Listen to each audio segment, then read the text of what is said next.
What's good, YouTube? And welcome to the house. I've had something that's been troubling me for a little bit, and that's that the price of competitive current meta Yu-Gi-Oh! Continues to go up and up and up. And I think there's three steps that cause this, but let's look at the price of some of these things. Infinite Impermanence, a playset, is going for basically a gaming console's price. Something that people kind of thought would be around $50 at first. Man, its price is just so high for what it is. And then we also have Sky Striker, Mobilize, Engage. The lowest tier around 70 some odd dollars before $82 for the next mint copies on market here. That's also relatively insane to me. This does so much in the game. Yes, Hornet drones plus one other card does so many things, and we knew it would have a high price coming out of a Secret Forces like set, but there's several factors that get us to these points. Even though Konami has put double the secret rares in their boxes since 2015, we're looking at double secrets compared to the old pull rates. I believe that's 24 per case. Double ultras, etc. We've started to see higher prices climb in certain products. And the first thing that's actually supposed to cool down prices, bring it on down for the entire last year of play, might be causing part of this, and that's the Megatons. The main reason why this makes current and actually those kinds of cards that we just looked at worth more is because players know the entire block of set of cards that are getting reprinted, they're going to be losing value no matter what, because they're going to see high volumes of pulls out of one of the most open products of the year. What does that mean? Well, people start to go for cards like this that they know are not going to be reprinted. They're going for current product as they see the older product is losing value. The Megatons, which are supposed to ultimately really cool us off on the market, are causing current prices to go up through that, because since I believe it's 15 or 14, the first Megatons released, we saw what an impact it had on card prices. There's actually not a single card in the 2017 Megatons that you can pull that's worth over $5. That's insane. And I think this year's Megatons fixed a lot of things if we actually go and look at the Mega Packs. Evenly Matched is something you need a playset of if you're playing it, and a lot of people are chasing after that, but even strong one-ofs right now, like Borlo Dragon, are sitting at $20, and that brings me to my next point. With such a high pull rate, why is this happening? Well, Konami keeps kind of messing with the ratios at which you can pull cards, even in our core sets. What do these all have in common? Infinite Impermanence, Ghost Bell, and the fourth most expensive, which was the third for a long time, Ibly. They're all shorter printed in the set than the rest of the secret rares, and we can see that from people that are opening them on a wide volume of cases. So that's causing the prices to go up also ever since that's been happening. We actually go and look at Cybernetic Horizon, another set, and we see another common theme. Borrelsword Dragon, Danger Bigfoot, and Danger Nessie, all three the shorter printed cards out of these sets, and they're high above everything else. While Danger is very exciting, it's not doing much in the current meta, and people expect it to do better later on. That's why a lot of people have decided to go and try to invest in this. And Borrelsword is a frightening OTK enabler, but a one-of in the extra deck, so less of those being pulled for competitive players that might want to be trying this out and putting them in their decks. It kind of sucks, but we can see the ultimate example of a shorter print kind of influencing the market, and that's Ash Blossom and Joyous Spring, a super rare out of a side set, Shadows in Valhalla, similar to the Secret Forces, etc. We've never seen a super rare take an unprecedented price to where it is the chase card, but you're only seeing this in one and out of about every 10 boxes within the set. That's insanely short for a super rare, where the packs are supposed to really favor super rares in its set, and you don't have commons, you don't have rares. It's pretty nuts in my opinion. And they also shorter printed it in Legendary Collection, Kaiba Collection, where it's almost holding the exact same price as the super rare now, but was holding as a almost $40 to $50 ultra for the longest time.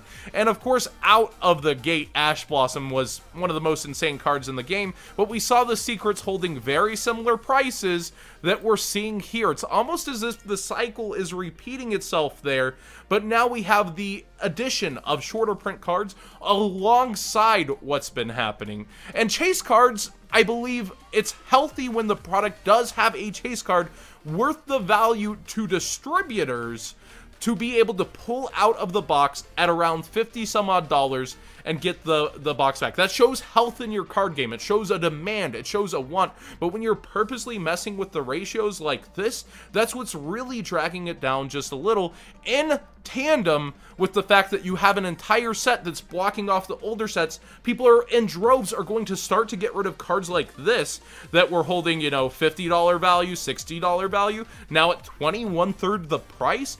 Yeah, they're going to start letting those cards go in anticipation that I've seen this happen year after year after year now. Maybe I should go get myself some of those newer cards that aren't going to be reprinted in this. That's what's happening. Straight up. And people are protecting their value. It's smart, but it's driving the price up of competitive Yu-Gi-Oh! We do have the 200th YCS on the horizon, and I didn't think that it was going to kind of cause a little baby bump in the market as people around the world were preparing for the one of the biggest events of the year. But at the same time, it hasn't had that great of an impact, and I don't think it's what's keeping prices so high, but we should hopefully see a lot of players sell as not too many hype events are on the horizon after that.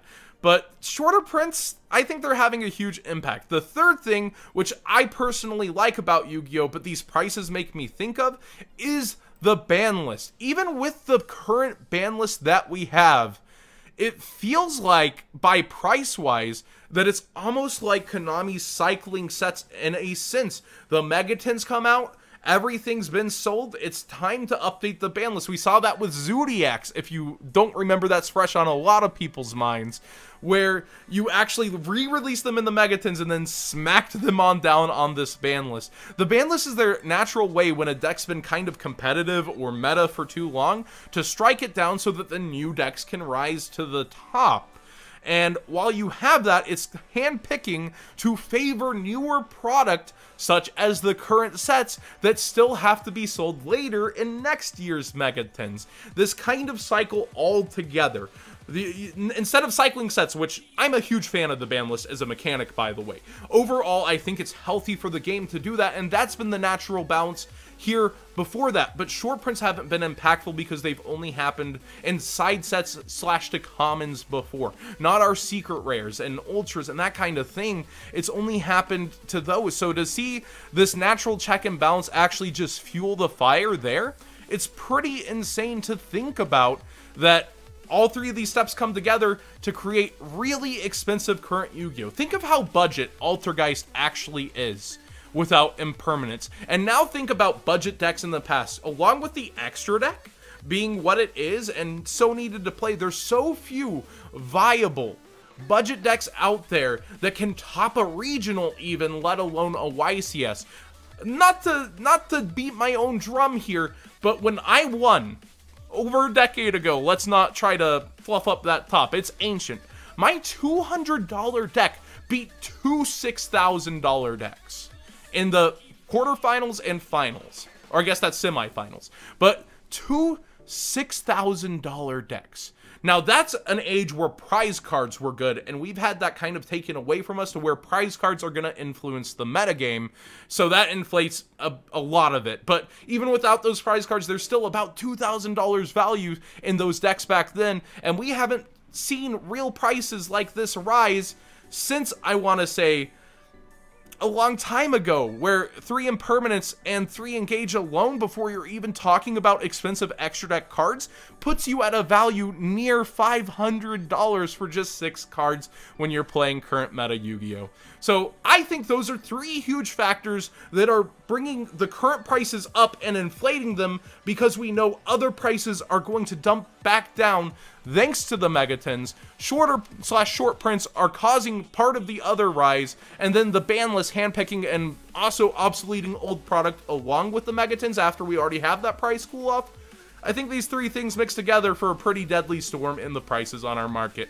But what do you guys think? I want to hear what you have to say on this, because I think there can be other factors, but these are the main 3 points I wanted to bring forward and discuss on. And I'm not a big fan of the shorter printing. I do understand why it makes people want to open more product in a sense to get those chase cards, but I'm not a big fan of that.